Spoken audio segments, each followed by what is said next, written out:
Welcome to my channel. Jangan lupa untuk klik subscribe dan klik juga notifikasinya biar kamu tahu video terbaru. Menikahi remaja tengil. Saya terima nikah dan kawinnya Yelena Sofia Brawijaya binti Adrian Brawijaya dengan mas kawin tersebut tunai. Ucap Bastil dengan lancar. Bastil, pria dewasa, terpaksa menikahi Yelena, seorang gadis bau kencur, demi menjaga harta dan keselamatannya. Keputusan ini mendesak, sebab Iriawan Brawijaya, paman kandung Yelena, berencana memindahkan semua aset atas namanya dengan cara yang tidak sah begitu mendapatkan hak asuh Yelena. Keluarga Timothy, meskipun tidak memiliki hubungan darah dengan Yelena, merasa bertanggung jawab untuk memastikan kesejahteraan Yelena. Proses adopsi terlalu panjang dan rumit, dengan risiko besar kalah di pengadilan. Karena Yelena masih memiliki kerabat sedarah yang bisa mengasuhnya. Sebelumnya, Bastil menatap layar komputer di kamarnya dengan pandangan kosong. Di luar jendela, lampu-lampu kota bersinar terang, mencerminkan kegelisahan yang membebani pikirannya. Belum lama ini, kakeknya menerima kabar bahwa Iriawan Brawijaya adik mendiang Adrian sedang merencanakan sesuatu yang buruk. Terdengar suara ketukan pintu. Bastil mengangkat kepalanya. Masuk. Brian saudara kembarnya masuk dengan wajah serius. Kakek memanggil kita. Bastil mengangguk. Menghembuskan napas berat. Aku tahu. Setelah beberapa menit berjalan, mereka tiba di ruang kerja sang kakek yang megah. Di sana, kakek mereka Tuan Simon Timothy duduk di ujung sofa dengan ekspresi tegas. Tuan Andersen penasihat hukum keluarga sudah berada di sana, mempersiapkan berkas-berkas penting. Kita tidak punya banyak waktu, ujar kakek dengan nada serius, memecah keheningan. Iriawan sudah mulai bergerak. Aku sudah mendapatkan bukti-buktinya. Bastil duduk di kursinya, merasa tekanan semakin berat. Apa buktinya? Tanyanya.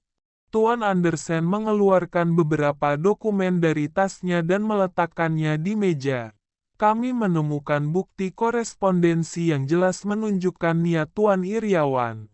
Dia berencana menggunakan celah hukum untuk mengklaim harta warisan Nona Yelena.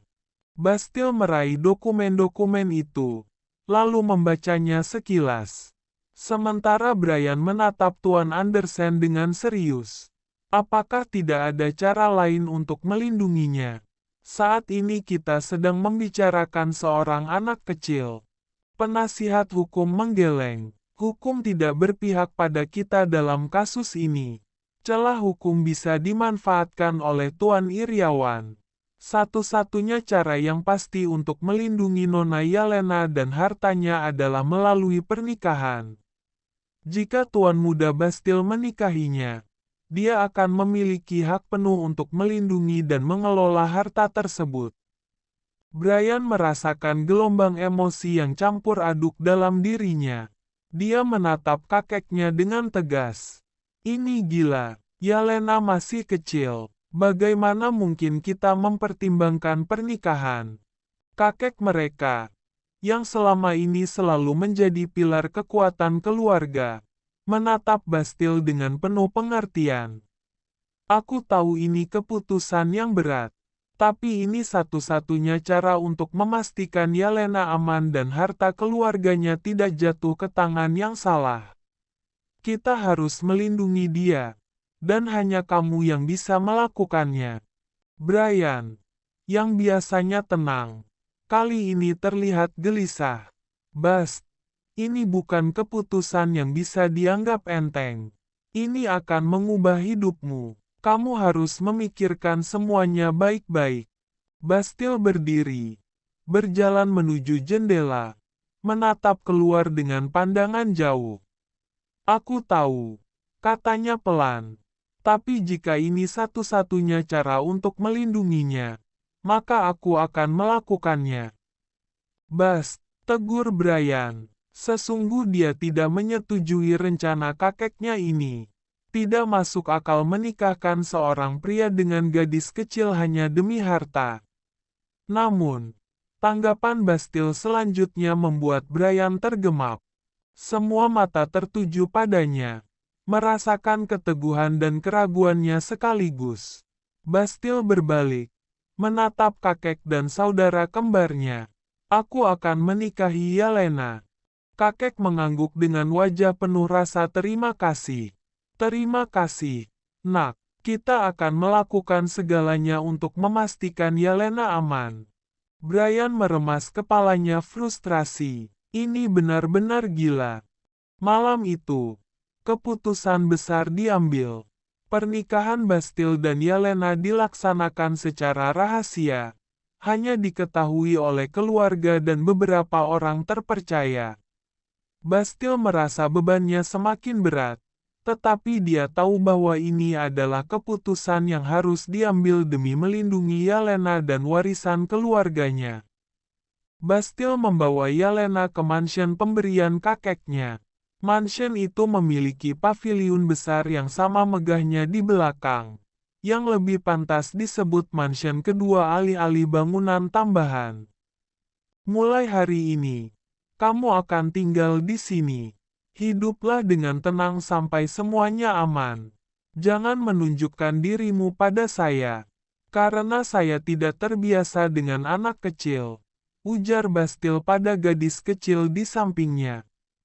Bastille mengusap wajahnya, menghela napas frustrasi ketika mendapatkan tatapan polos dari Yelena. Sulit dipercaya, dia telah menikah dengan anak kecil ini. Dia pasti akan dianggap pedofilia bila kabar ini sampai ke telinga media. Ini membuatku gila, gumamnya. Namun, dia mencoba untuk fokus dan memberikan perintah pada kepala pelayannya. Yelena akan tinggal di paviliun. Pastikan semua kebutuhannya terpenuhi dan jaga dia baik-baik, titahnya. Baik, Tuan Muda, James. Si kepala pelayan mengangguk patuh. Dia sudah mengetahui pasal pernikahan tuannya dengan Yelena. Meskipun agak aneh, tetapi beginilah konglomerat. Cara berpikir dan tindakan mereka selalu berbeda dengan orang biasa. Selesai mengantarkan Yelena ke paviliun, Bastille pun kembali ke perusahaan. Dia masih memiliki urusan penting yang harus diselesaikan.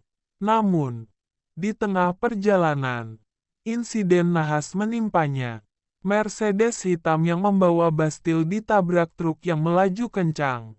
Mobil yang ditumpangi Bastille terpental, berguling-guling di badan jalan, hingga akhirnya terbalik. Darah menetes dari kepalanya, melumuri wajah. Dalam setengah kesadaran, dia melihat siluet pria yang turun dari dalam truk. Iriawan. Batinnya seraya berusaha tetap terjaga. Namun, kesadarannya memudar, dan dunia menjadi gelap gulita.